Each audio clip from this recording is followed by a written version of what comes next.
False Prince, Chapter 2.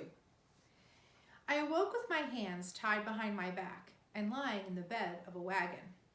A throbbing headache pulsed inside me, worsened by the jostling of the wagon as we rode. The least Connor could have done was give me something soft to lie on.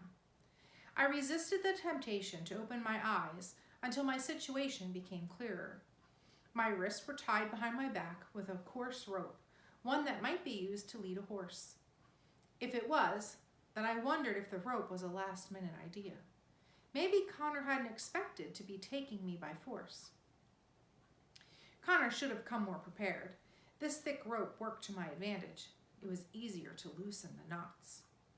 Someone coughed near me. Didn't sound like Connor. Maybe it was one of his thug vigils. As slowly as possible, I inched one eye open. The cool spring day had become a bit overcast, but wasn't yet threatening rain. Too bad. I could have used a bath. One of Connor's vigils was at the far end of the wagon, looking at the view behind us. That probably meant Connor and the other vigil were on the seat at the front of the wagon. Another cough to my left. I let my head bounce with the next jolt of the wagon to see where it had come from. Two boys sat there. The shorter one closest to me seemed to be doing the coughing. Both were near my age. The coughing boy looked sickly and pale, while the other was larger and tanned. They each had light brown hair, though the coughing boy's hair was nearer to blonde. He had rounder features as well. I suspected wherever he came from, he'd spent more time sick in bed than at work. And just the opposite with the other boy. I judged myself to be a blend of the two. Nothing about me was remarkable. I was only of medium height, one of many ways I disappointed my father, who had felt it would hinder my success. I disagree. Tall people fit in fewer hiding places. My hair was badly in need of cutting, tangled and dark blonde, but getting lighter with each passing month. And I had a forgettable face, which, again, worked in my favor. The boy coughed again, and I opened both eyes to determine if he was sick or had something to say and was clearing his throat to get our attention. Only he caught me looking at him. Our eyes focused so solidly on each other that it was pointless to pretend I was still asleep, at least to him. Would he give up my secret? I hoped not. I needed time to think, and time for some unfortunately placed bruises to heal. Time was not on my side. "He's awake!" That was the larger boy, who got the attention of Connor's backseat vigil. The vigil crawled across the wagon to slap my cheek, which wasn't necessary because my eyes were mostly open. I swore at him, then winced as he yanked me into a sitting position. "Not too rough," Connor called from his seat. "He's a guest, Cregan." The vigil, now known as Cregan, glared at me. I didn't say anything else, figuring the phrase I just used to curse at him had satisfactorily explained my wishes for the cause of his death. "You've met Cregan," Connor said, then added, "Mott is our driver." Mott glanced back to nod a hello at me. He and Cregan couldn't have been designed to look more different from each other. Mott was tall, dark-skinned, and nearly bald. What little hair he did have was black and shaved to his scalp.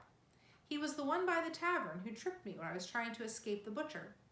In contrast, Cregan was short, not much taller than I was, and shorter than the tanned boy near me. He was surprisingly pale for a man who likely spent much of his day outdoors, and he had a thick crop of blonde hair that he tied back at the nape of his neck. Mott was lean and muscular, while Cregan looked softer than I knew him to be, judging by the way he clubbed me at the orphanage. How strange that there could be two people so different from each other, and yet my dislike for them was equally fierce. Connor motioned to the boys in the wagon with me. "That's Latimer and Roden." Latimer was the cougher. Roden had ratted me out for being awake. They nodded at me, then Latimer shrugged, as if to say he had no more of an idea why we were here than I did. "I'm hungry," I said. "I'd planned on having roast for dinner, so whatever you've got had better be good." Connor laughed and tossed an apple into my lap, which sat there because my hands were still tied behind me. Roden reached over, snatched the apple, and took a big bite of it. One of the rewards for not having fought coming along, I'm not tied up like a prisoner. That was mine, I said. The apple was for anyone willing to take it, Connor said. There was silence for another moment, except for the sound of Roden eating. I stared icily at him, though I knew it'd do no good.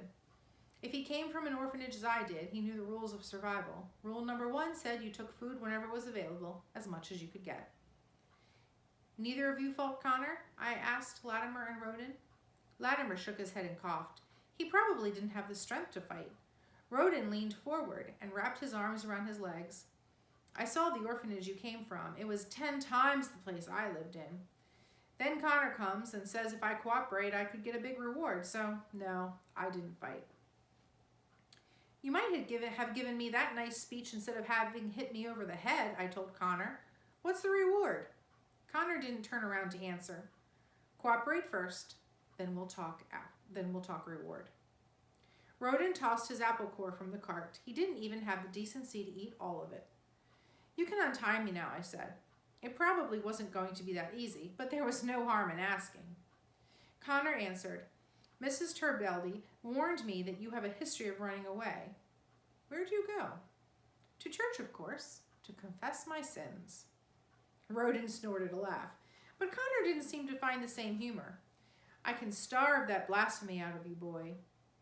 I leaned my head back and closed my eyes, hoping to end any conversation involving me. For the most part, it worked.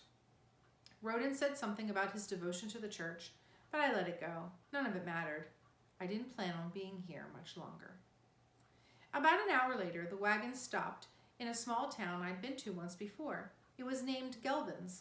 Although as small as it was, I'm not sure it deserved any name. Gelvins was more like an outpost than a town, with only a few shops on the street and a dozen pathetic excuses for homes. Carthaginian homes were normally well-built and sturdy, but Gelvins was poor, and its farms dry. A sturdy home was a luxury few here could dream of, much less afford to build. Most of these thin wooden structures looked like they would be finished in a stiff windstorm.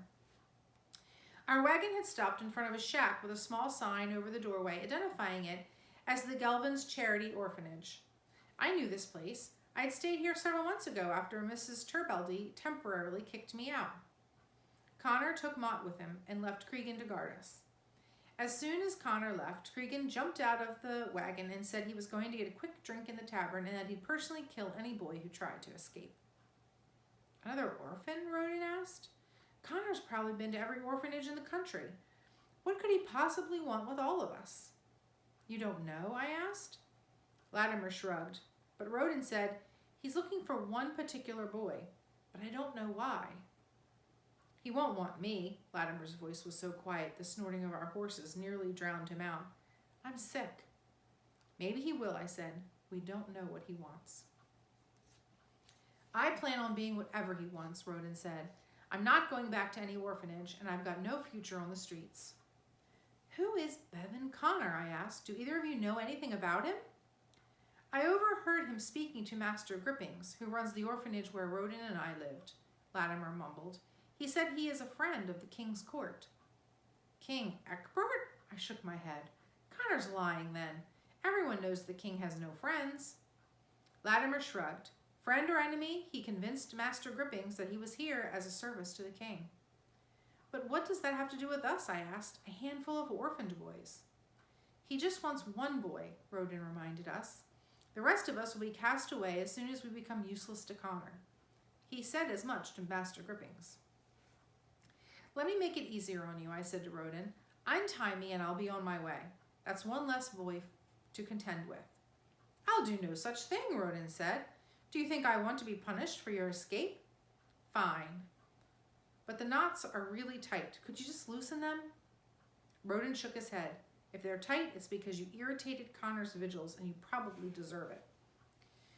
Connor wouldn't want him to be hurt, Latimer crept toward me and said, Turn around. I can't maneuver with my arms behind me. Just reach back there. Latimer stretched an arm across my back, which I caught with my hand and twisted behind him.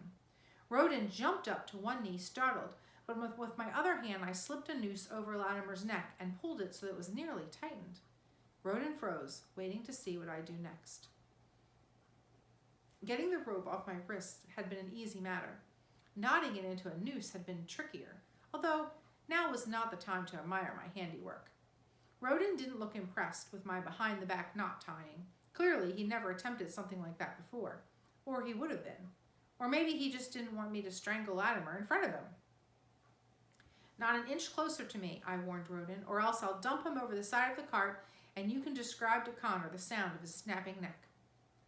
Please don't do that, Latimer breathed. Roden sat back down. I don't care if you kill him, and I don't care if you run away. Leave if you want, and pray Connor's vigils don't find you. I stood, apologized to Latimer for threatening to kill him, then gave a ceremonial bow to Roden. The bow might have been a mistake. Midway through standing up straight, Cregan whacked me in the back with the flat end of a sword. I fell forward, all air knocked from my lungs. You know what happened to me if I let you get away, boy? Cregan snarled. I knew, and I wasn't entirely opposed to it. You said you'd kill anyone who tried to escape, Roden reminded him.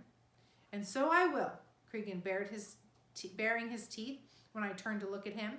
He'd replaced his sword with a knife and leapt into the wagon in 2 steps. I rolled over to make a run for it, but he grabbed my shirt, shoved me back down, and pressed the knife to my throat. Master Connor doesn't need all of you, and I think he needs you least of all. Suddenly, I had motivation to be needed by Master Connor. Okay, I grumbled, you win. I'll cooperate. You're lying, Cregan said. I often lie, but not about this. I'll cooperate. Cregan smiled, pleased to have humiliated me.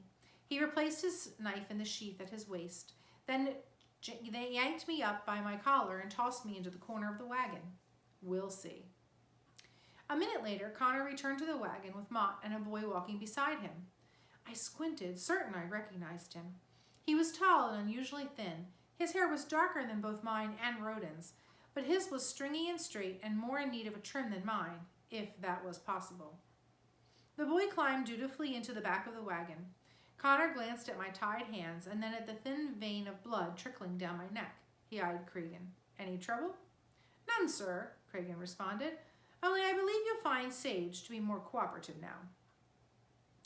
Connor smiled as if that was all he needed to know of the matter.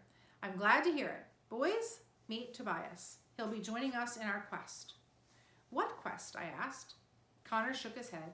Patience, Sage. Patience is the mark of a ruler. And that was my first clue about why Connor had taken us.